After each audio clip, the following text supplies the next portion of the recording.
With a rose garden flourish, President Donald Trump declares the US will quit the Paris Global Climate Accord. So we're getting out, but we will start to negotiate, and we will see if we can make a deal that's fair. And if we can, that's great.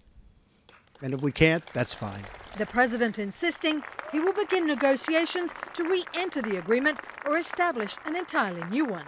It is time to put Youngstown, Ohio, Detroit, Michigan, and Pittsburgh, Pennsylvania, along with many, many other locations within our great country, before Paris, France.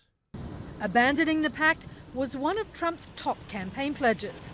The news welcomed in coal country. Well, today was his biggest day on coal. But he said when he get elected, that's the first thing, jobs, jobs, jobs. And that's what he's doing. And I'm proud of it.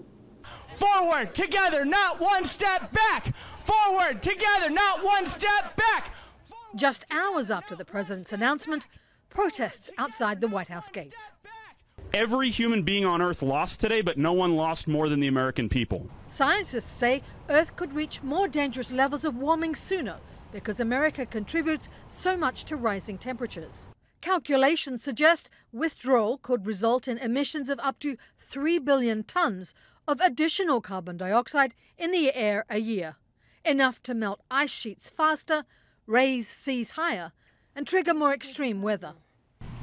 Something familiar to those on the Jersey Shore, one of the areas hardest hit by Superstorm Sandy. Belmar has largely recovered from the massive 2012 storm, but residents still bear the scars. There was devastation here. The streets were full of sand and water. Homes were damaged.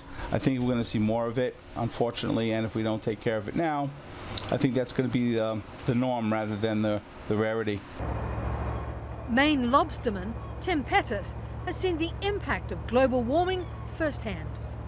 I mean, I think most people believe that the climate is changing over the year. We could all see it. Just because he doesn't want to believe it, he shouldn't be able to pull the whole country out on his own. But he's the president, so I guess he can. As for the mechanics of withdrawal, international treaties have a 4-year cooling-off period from the time they go into effect.